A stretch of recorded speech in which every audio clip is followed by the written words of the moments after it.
বন্ধুরা, আজকের ভিডিওর বিষয়টি যেমন ইন্টারেস্টিং ঠিক তেমনি ভয়ঙ্কর। একবার কল্পনা করুন, হঠাৎ করে কোনো শহরের আকাশে এক তীব্র আলোর ঝটাক দেখা গেল, আর তার কয়েক সেকেন্ডের মধ্যেই ঘটে যায় এক মহা বিস্ফোরণ। চোখের সামনে মুহূর্তের মধ্যেই সবকিছু ছাই হয়ে যায়, মানুষ, বাড়িঘর, রাস্তা সব ধ্বংস। কিন্তু এই বিস্ফোরণের থেকেও ভয়ানক হয় এর পার্মানেন্ট প্রভাব, যা কয়েক দশক ধরে চলতে থাকে। হাওয়ায়, জলে, খেতে যার রেডিয়েশন মিশে যায়। এছাড়া যারা বেঁচে থাকে তাদের প্রত্যেকের শরীরে ক্যান্সারের মতো প্রাণঘাতী অসুখ জন্ম নেয় এবং এক এমন ধ্বংসাবশেষ যার ছায়া কয়েক দশক ধরে থেকেই যায়। এটাই হলো পরমাণু বোমার আসল রূপ। তবে কি কখনো ভেবে দেখেছেন এই ভয়ঙ্কর অস্ত্র বানাতে আসলে কত টাকা খরচ পড়ে? এটা কি যে কোনো দেশের পক্ষে বানানো সম্ভব, নাকি শুধু শক্তিধর দেশগুলির পক্ষেই এটি বাস্তবায়নযোগ্য?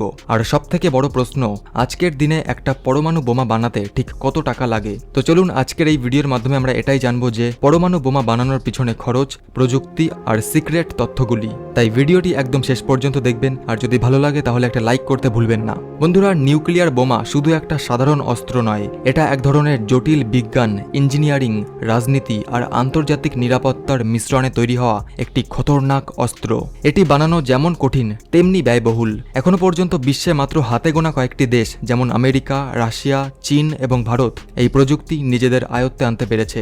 এর ম্যানুফ্যাকচারিং এতটাই সিক্রেট ভাবে করা হয় যে সাধারণ মানুষ তো দূরের কথা, সাধারণ দেশের কাছেই এটি বানানোর তথ্য খুবই কম পৌঁছায়। নিউক্লিয়ার অস্ত্র প্রথম তৈরি হয় 1940-এর দশকে, যখন দ্বিতীয় বিশ্বযুদ্ধ চলছিল। তখন আমেরিকা ম্যানহাটন প্রজেক্টের আওতায় প্রথম দুটি পারমাণবিক বোমার আবিষ্কার করে, লিটল বয় আর ফ্যাট ম্যান। যেই দুটি আমেরিকা পরে জাপানের হিরোশিমা ও নাগাসাকির ওপর বিমানে করে নিয়ে গিয়ে ফেলে। কারণ সেই সময় টেকনোলজি এতটা এগিয়ে পেরেছিল না যে এক দেশ থেকে পরমাণু মারলে হাজারো কিলোমিটার ট্রাভেল করে অন্য দেশে গিয়ে পড়বে। কিন্তু এই প্রক্রিয়া এতটাই সিক্রেট আর কঠিন যে যার ফলে আজও বিশ্বের মাত্র 9টি দেশই এই নিউক্লিয়ার বোমা বানাতে সক্ষম হয়েছে। এই পারমাণবিক বোমা বানাতে অত্যন্ত শুদ্ধ রেডিও অ্যাক্টিভ মিনারেলসের প্রয়োজন পড়ে। সাধারণত পরমাণু বোমা দুই ধরনের মিনারেলস দিয়ে তৈরি হয়ে থাকে, একটি ইউরেনিয়াম 235 দিয়ে আর একটি প্লুটোনিয়াম 239 দিয়ে।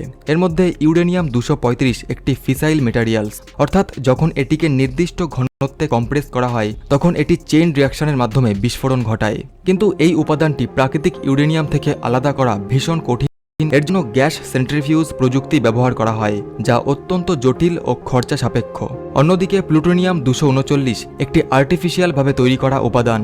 এটি তৈরি হয় যখন পারমাণবিক রিঅ্যাক্টরে ইউরেনিয়াম 238-এর উপর নিউট্রনের আঘাত করা হয়।